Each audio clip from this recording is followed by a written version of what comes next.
Day 13 of 365. Today's Genesis 25, Genesis 26, and Psalm 13. Genesis 25, Abraham's death and his descendants. Abraham took another wife whose name was Keturah. She bore him Zimran, Jokshan, Medan, Midian, Ishbak, and Shua. Jokshan fathered Sheba and Dedan. The sons of Dedan were Ashurim, Leshuim, and Leumim. The sons of Midian were Ephah, Epher, Hanka, Abida, and Elda. All these children of Keturah. Abraham gave all he had to Isaac, but to the sons of his concubines Abraham gave gifts, and while he was still living sent them away from his son Isaac eastward to the east country. These are the days of the years of Abraham's life, 175 years. Abraham breathed his last breath and died at a good old age, and old man and full of years was gathered to his people. Isaac and Ishmael his sons buried him in the cave of Machpelah in the field of Ephron, the son of Zohar the Hittite, east of Mamre, the field that Abraham purchased from the Hittites. Then there Abraham was buried with Sarah his wife. After the death of Abraham, God blessed Isaac his son, and Isaac settled at Beer Lahai. These are the generations of Ishmael, Abraham's son, whom Hagar the Egyptian, Sarah's servant, bore to Abraham. These are the names of the sons of Ishmael, named in the order of their birth. Nebaioth, the firstborn of Ishmael, and Kedar, Adbel, Mibsam, Mishma, Duma, Masa, Hadid, Tema, Jetur, Naphish, and Kedema. These were the sons of Ishmael, and they were the names by the villages of their encampments, 12 princes, according to their tribes. In the years of the life of Ishmael, 137 years. He breathed his last and died, and was gathered to his people. They settled from Havilah to Shur, which is opposite Egypt, in the direction of Assyria. He settled over against all the kinsmen. The birth of Esau and Jacob. These are the generations of Isaac, Abraham's son, Abraham's father Isaac. And Isaac was 40 years old when he took Rebekah, the daughter of Bethuel and Armenian of Padan Aram, the sister of Laban the Aramean, to be his wife. And Isaac prayed to the Lord for his wife, because she was barren, and the Lord granted his prayer. And Rebekah, his wife, conceived. The children struggled together within her, and she said, if it is thus, why is this happening to me? So she went to inquire of the Lord, and the Lord said to her, 2 nations are in your womb. The 2 peoples from within you shall be divided. The one shall be stronger than the other. The older shall serve the younger. When her days to give birth were completed, behold, there were twins in her womb. First came out red, all his body with a hairy cloak, so that she called his name Esau. Afterward his brother came out with his hand holding Esau's heel, so his name was called Jacob. Isaac was 60 years old when she bore them. When the boys grew up, Esau was a skillful hunter, a man of the field, while Jacob was a quiet man, dwelling in tents. Isaac loved Esau because he ate of his game, but Rebekah loved Jacob. Esau sells his birthright. Once, when Jacob was cooking stew, Esau came in from the field, and he was exhausted. And Esau said to Jacob, let me eat some of the red stew, for I am exhausted. Therefore his name was called Edom. Jacob said, sell me your birthright now. Esau said, I am about to die. Of what use is my birthright to me? Jacob said, swear to me now. So he swore to him, and sold his birthright to Jacob. And Jacob gave Esau bread and lentils stew, and he ate and drank and rose and went his way. Then thus Esau despised his birthright. Genesis 26. God's promise to Isaac. Now there was a famine in the land besides the former famine that was in the days of Abraham. And Isaac went to Gerar of Abimelech, king of the Philistines. And the Lord appeared to him and said, do not go down to Egypt, dwell in the land of which I shall tell you. Sojourn in the land, and I will be there with you, and will bless you. For to you and to your offspring I will give all these lands, and I will establish the oath that I swore to Abraham your father. I will multiply your offspring in the stars of the heaven, and will give you the offspring of all these lands. And in your offspring all the nations of the earth shall be blessed, because Abraham obeyed my voice and kept my charge, my commandments, my statutes, and my laws. Isaac and Abimelech. So Isaac settled in Gerar. When the men of the place asked him about his wife, he said, she's my sister, for he feared to say my wife, thinking least the men of this place should kill me because of Rebekah, because she was attractive in appearance. When he had been there a long time, Abimelech, the king of the Philistines, looked out the window and saw Isaac laughing with Rebekah, his wife. So Abimelech called Isaac and said, behold, she is your wife. How then could you say she is my sister? Isaac said to them, because I thought, least I died because of her. Abimelech said, what is this you have done to us? One of the people might easily have lain with your wife, and you have brought guilt upon us. So Abimelech warned all the people, saying, whoever touches this man or his wife shall surely be put to death. And Isaac sowed in that land, and reaped in the same year 100-fold.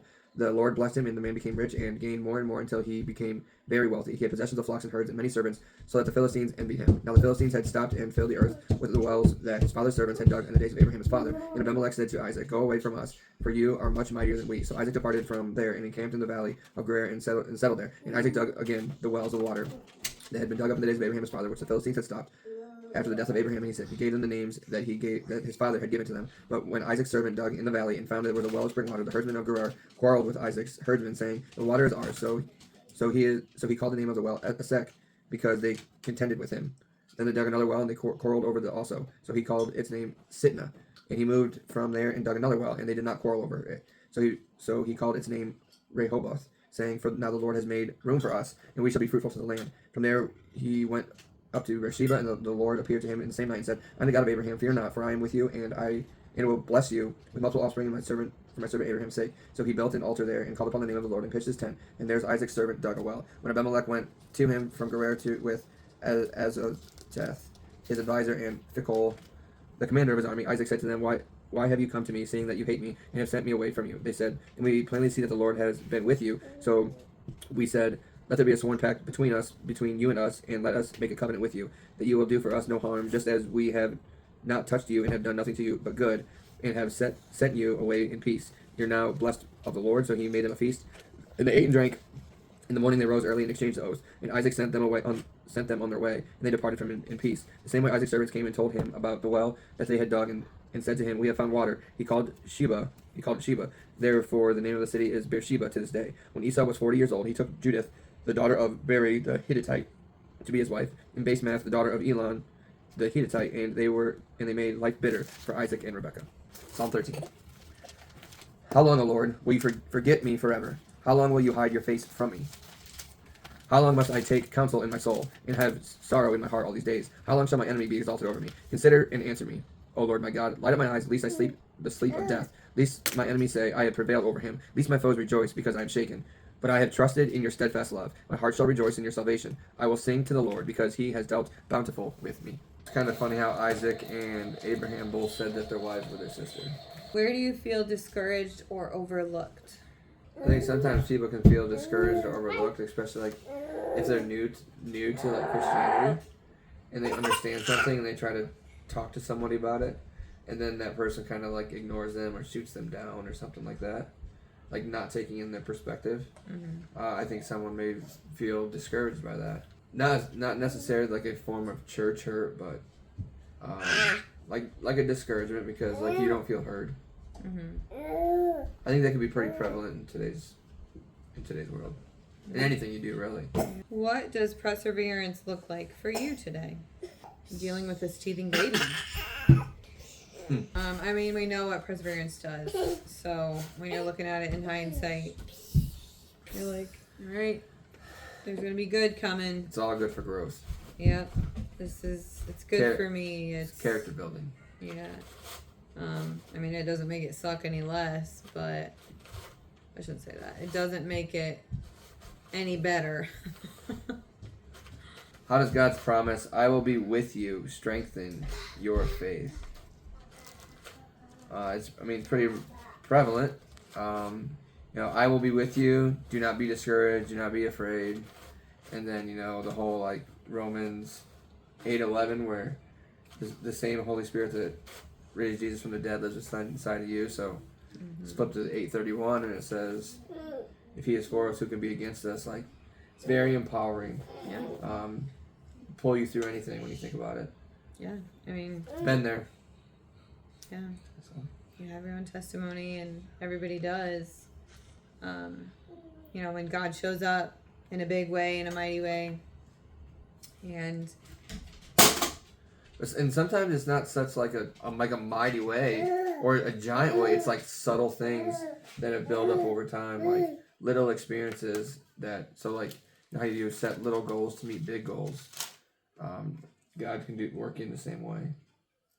Work in little ways to make the overall picture grand. Yeah, I mean, like this morning when I woke up, like, did you see the sunrise? I woke up and like the room looked pink, and I instantly went to the window, and like the sunrise was, did I say sunset earlier?